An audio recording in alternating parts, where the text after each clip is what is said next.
তো এখন আমরা সূরা মুলক মশক শুরু করব। সকলে কষ্ট করে আমার সাথে পড়বেন। যদি কারো এখানে নয়েজ থাকে, শব্দ থাকে, তাহলে তিনি স্পিকার বন্ধ করে প্র্যাকটিস করবেন। আর যাদের এখানে কোনো শব্দ নেই, স্বাভাবিক আছে, তারা স্পিকার অবশ্যই অন করে আমার সাথে সাথে পড়বেন। আর যদি আমি কারো এখান থেকে শব্দ পাই, আমি যদি কারো স্পিকার বন্ধ করে দেই, তাহলে তিনি আর স্পিকার অন করবেন না। তো আমরা শুরু করছি। أعوذ بالله من الشيطان الرجيم.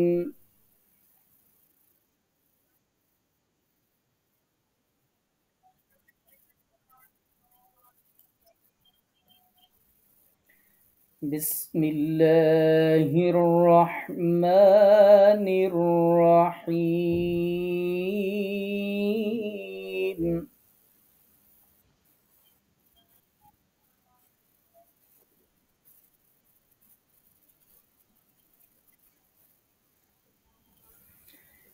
تبارك الذي بيده الملك.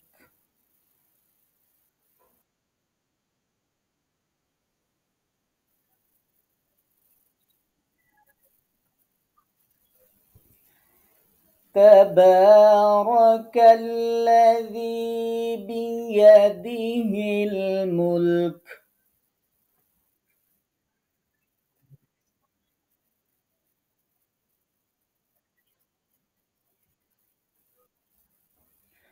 وهو على كل شيء قدير.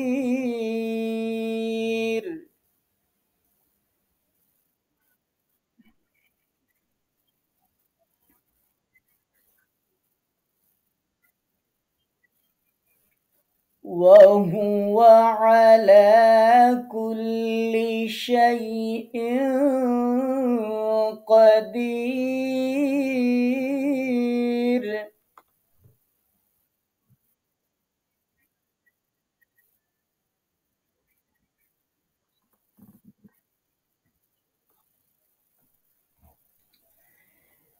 تبارك الذي بيده الملك وهو على كل شيء قدير.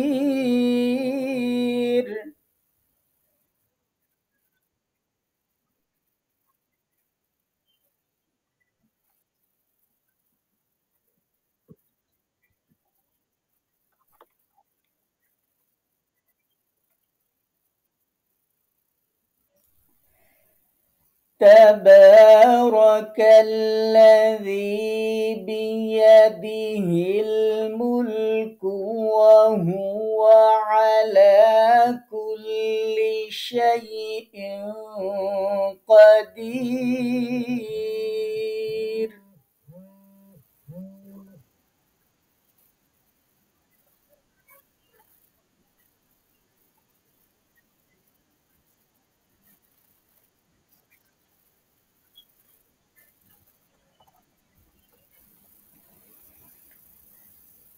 الذي خلق الموت والحياة ليبلوكم.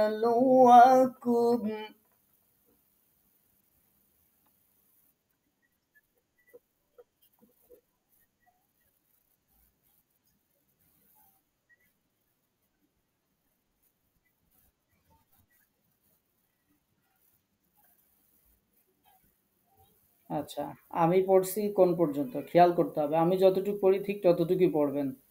আমি যতটুকু পড়ি তার থেকে বেশি পড়ছেন মানে মনোযোগ নাই। খেয়াল করে পড়তে হবে। যতটুকু পড়ি ততটুকু পড়বেন। বেশিও না, কমও না। الذي خلق الموت والحياة ليبلوكم.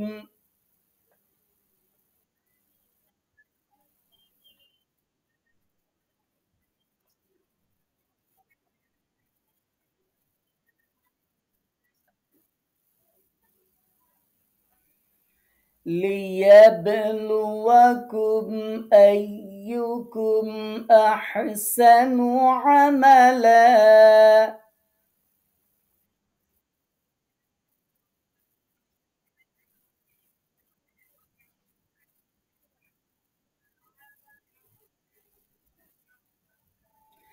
ليبلوكم أيكم أحسن عملا.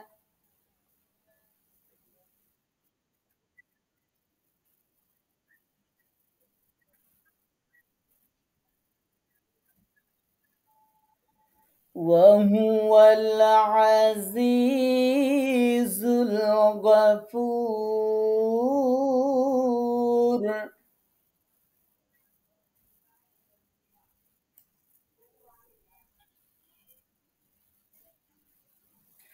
وهو العزيز الغفور.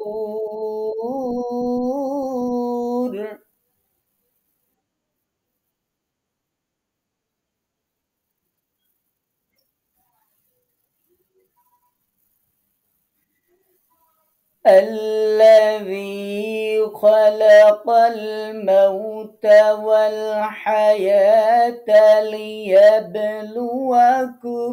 أيكم أحسن عملا.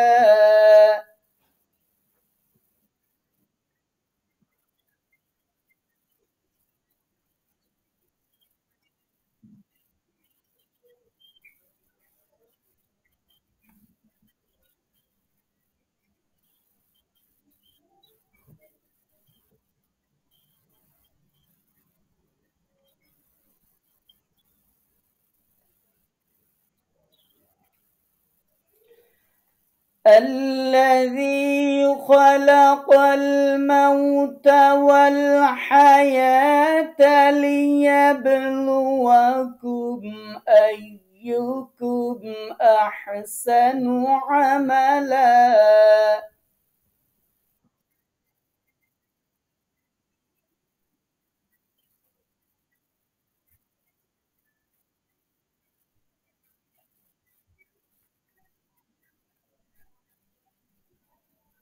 وهو العزيز الغفور.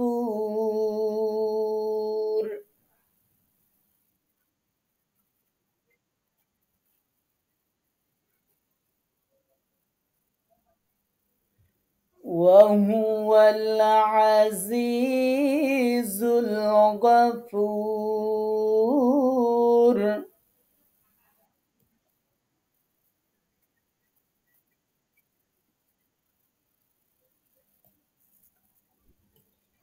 الذي خلق سبع سماوات طباقا.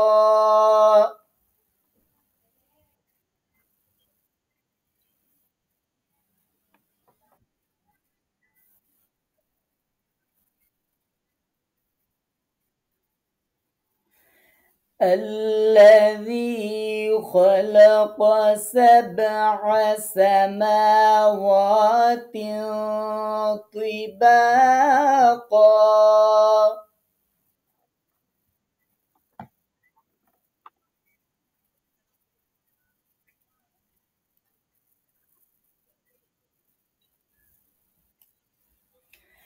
ما ترى في خلق الرحمن من تفاوت.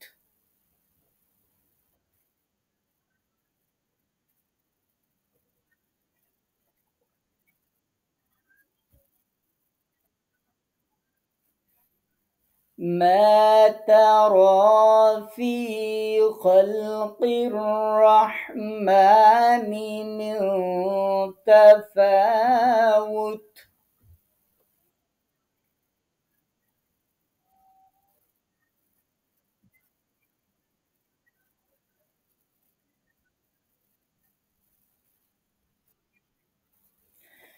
فارجع البصر هل ترى من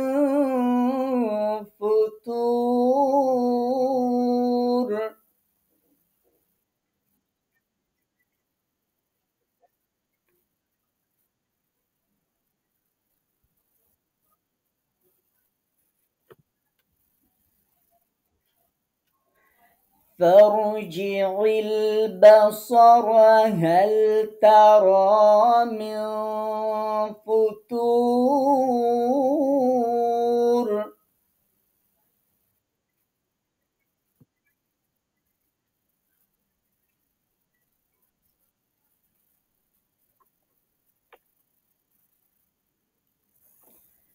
الذي خلق سبع سماوات طباقا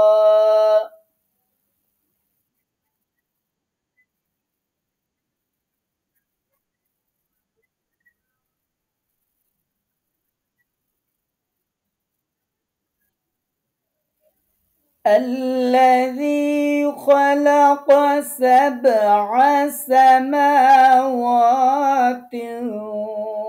طباقا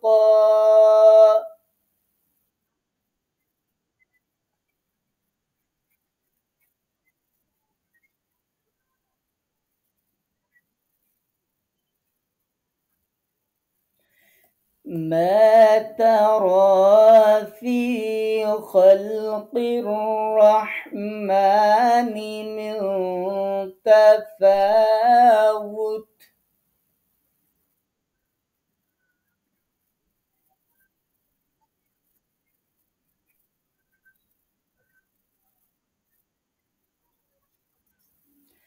ما ترى في خلق الرحمن من تفاوت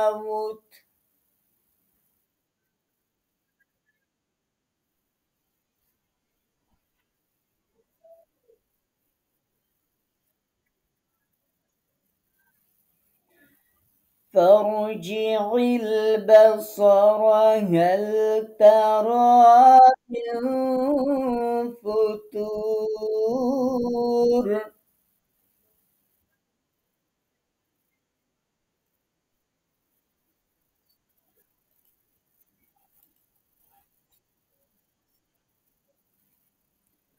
فارجع البصر هل ترى من فطور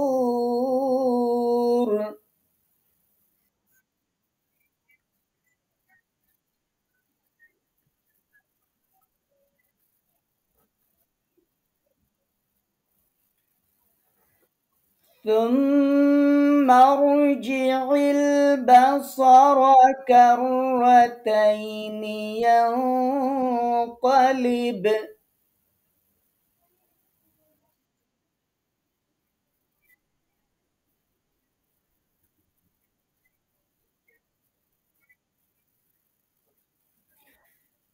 ثم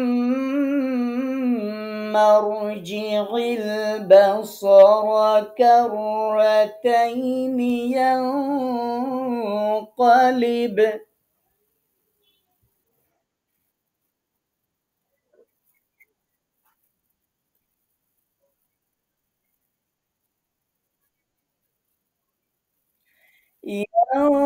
ينقلب إليك البصر خاسئا وهو حسير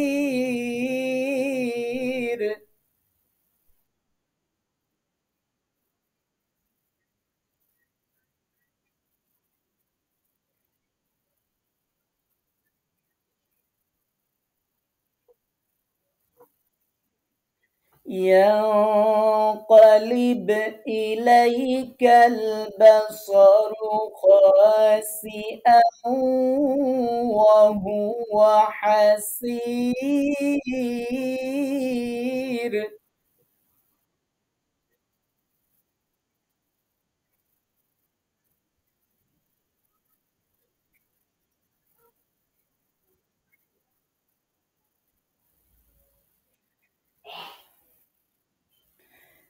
ثم ارجع البصر كرتين ينقلب إليك البصر خاسئا وهو حسير.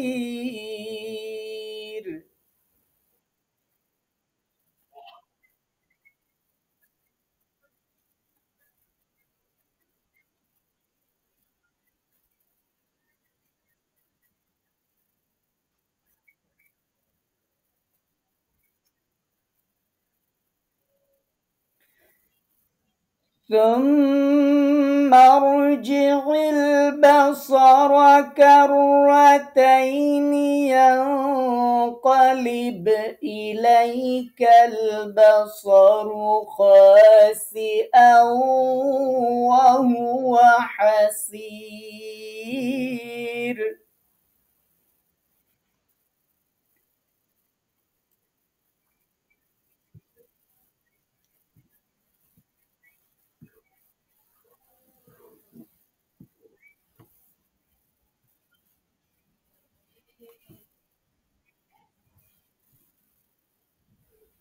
সবাই স্পিকারগুলো অফ করেন। আমরা এখন এটা শিখব। আমরা যে সূরাটা যে কটা আয়াত পড়লাম, আমরা আয়াতগুলোর অর্থটা একটু শিখি। তাবারাকাল্লাযী, তাবারাকা বরকতময়, আল্লাযী যিনি, বা সেই সত্তা, বরকতময় সেই সত্তা, বিয়াদিহিল মুলক, বিয়াদিহি যার হাতে, মুলক মানে হচ্ছে রাজত্ব, কর্তৃত্ব, ক্ষমতা, যার হাতে সব কর্তৃত্ব, যার হাতে সব ক্ষমতা। ওয়া হুয়া, ওয়া মানে এবং, হুয়া মানে তিনি, আলা মানে উপরে, কুল্লি মানে প্রত্যেক, শাইইন বিষয়, কদির ক্ষমতাবান, শক্তিমান। তাহলে সবকিছুর উপর যিনি ক্ষমতাবান। তাহলে এই আয়াতের অর্থ হচ্ছে বরকতময় সেই সত্তা যার হাতে সর্বময় কর্তৃত্ব, সর্বময় ক্ষমতা, এবং যিনি সব কিছুর উপর সর্বশক্তিমান, যিনি সব কিছুর উপর ক্ষমতাবান। আল্লাযী, আল্লাযী মানে যিনি, খলাক সৃষ্টি করেছেন, আল মাউতা মৃত্যু, ওয়াল হায়াতা, ওয়া মানে এবং, হায়াত মানে জীবন, লিয়াবলুয়াকুম, লি মানে জন্য, ইয়াবলুয়া পরীক্ষা করা, কুম তোমাদেরকে, লিয়াবলুয়াকুম তোমাদেরকে পরীক্ষা করার জন্য, আইয়ু মানে কোন, কুম তোমাদের, তোমাদের কোন, আইয়ুকুম তোমাদের মধ্যে কে, বা তোমাদের মধ্যে কোন ব্যক্তি, আহসানু অধিক উত্তম, সর্বোত্তম সবচেয়ে ভালো, আমালা আমলের দিক দিয়ে, ওয়াহুয়া এবং তিনি, আল আজিজ পরাক্রমশালী, আল গফুর ক্ষমাশীল। তাহলে এর অর্থ হচ্ছে আল্লাযী খলাকাল মাউতা ওয়াল হায়াতা, যিনি জীবন এবং মৃত্যু সৃষ্টি করেছেন। আচ্ছা সরি, জীবন মৃত্যু না, যিনি মৃত্যু এবং জীবন সৃষ্টি করেছেন, আগে মৃত্যু পরে জীবন, যিনি মৃত্যু এবং জীবন সৃষ্টি করেছেন যাতে তিনি তোমাদেরকে পরীক্ষা করতে পারেন, লিয়াবলুয়াকুম আইয়ুকুম আহসানু আমালা, তোমাদের মাঝে কোন ব্যক্তি আমলের দিক দিয়ে উত্তম, এটা যেন পরীক্ষা করতে পারেন। আর তিনি মহা পরাক্রমশালী আর গফুর, তিনি অতিশয় ক্ষমাশীল।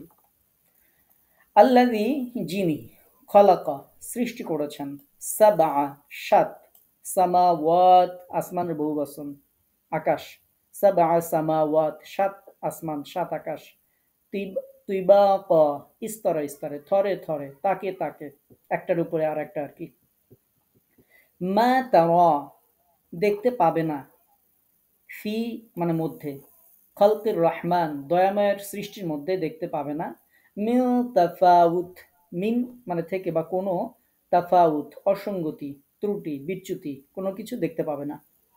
ফারুজিউল বাসার, ফা মানে অতঃপর, ইরজিউল বাসার, ফারুজিউল বাসার অতঃপর তুমি তোমার দৃষ্টিকে ফেরাও, হাল তারা দেখতে পাও কি, মিন ফুতুর কোনো ত্রুটি, অতঃপর তুমি তোমার দৃষ্টি ফেরাও কোনো ত্রুটি দেখতে পাও কি।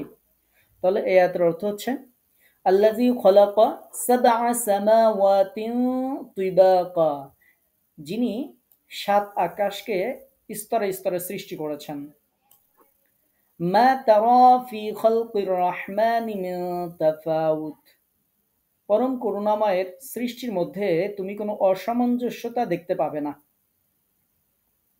অসঙ্গতি দেখতে পাবে না আর কি। ফারজিউল বাসার, অতএব তুমি তোমার দৃষ্টি ফেরাও। হাল তারা মিন ফুতুর, কোনো অসঙ্গতি কি তুমি দেখতে পাও, বা কোনো অসঙ্গতি দেখতে পাও কি? সুম্মা, অতঃপর, ইরজিউ, ফেরাও, আল বাসার, চোখ, কাররাতাইনি, বারবার, ইয়ানকালিব, ফিরে আসবে, ইলাইকা, তোমার দিকে, আল বাসর, দৃষ্টি বা চোখ, খাসিআন, ব্যর্থ হয়ে, ব্যর্থ অবস্থায়, ওয়া হুয়া হাসির, ওয়া এবং হুয়া, সে হবে হাসির, ক্লান্ত শ্রান্ত। তাহলে এ আয়াতের অর্থ হচ্ছে, অতঃপর আবারও তুমি তোমার দৃষ্টি ফেরাও, একের পর একবার, একের পর আবার, বারবার তুমি তোমার দৃষ্টি ফেরাও, সেই দৃষ্টি অবনমিত হয়ে এবং ক্লান্ত হয়ে তোমার দিকেই ফিরে আসবে। এই হচ্ছে যে 4 আয়াত আমরা পড়লাম, এই 4 আয়াতের অর্থ। আমরা মস্ক করানোর সময়, আচ্ছা বলছি একটু পরে, আপনাদের যদি কারো কোনো প্রশ্ন থাকে তাহলে বলতে পারেন।